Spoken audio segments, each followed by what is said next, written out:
ഞങ്ങള് നമ്മുടെ ഗവൺമെന്റ് ആശുപത്രിയിൽ നിന്ന് വരുവാ. പിന്നെ ആശയ അറിയാമല്ലോ.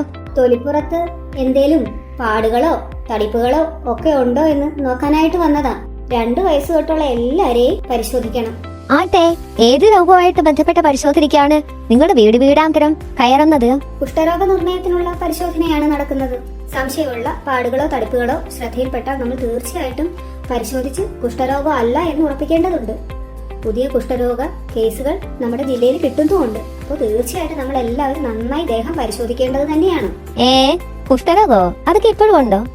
നമുക്കൊക്കെ കുഷ്ഠരോഗം വരുമോ? പിന്നെ വായുവിലൂടെ പകരുന്ന കുഷ്ഠരോഗം ആർക്കും വരാം. തുടക്കത്തിലെ തിരിച്ചറിഞ്ഞാൽ പൂർണ്ണമായിട്ട് ചികിത്സിച്ച് ഭേദമാക്കാനും കഴിയും. സർക്കാർ ആശുപത്രികളിൽ ചികിത്സയും സൗജന്യമാണ്.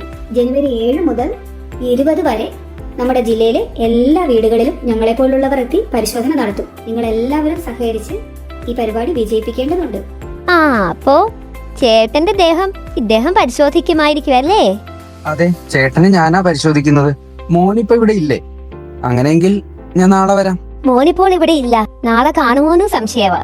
എന്തായാലും ഞാൻ നാളെ വരാം. ഇനി നാളെയും കാണാൻ കഴിഞ്ഞില്ലെങ്കിൽ തുടർ സന്ദർശന ദിവസങ്ങളിൽ വന്ന് കണ്ടോളാം. ജനുവരി 7 മുതൽ 20 വരെ നടക്കുന്ന കുഷ്ഠരോഗ നിർണയ ഭവന സന്ദർശന പരിപാടി അശ്വമേധം 7.0യിൽ നിങ്ങളുടെ പങ്കാളിത്തം ഉറപ്പാക്കുക. രോഗം ഒരു കുറ്റമല്ല. അശ്വമേധം രോഗനിർണയ പരിപാടിയിൽ സഹകരിക്കുക എന്നത് സമൂഹത്തിനായി നിങ്ങൾ ചെയ്യുന്ന വലിയ ശരിയുമാണ്.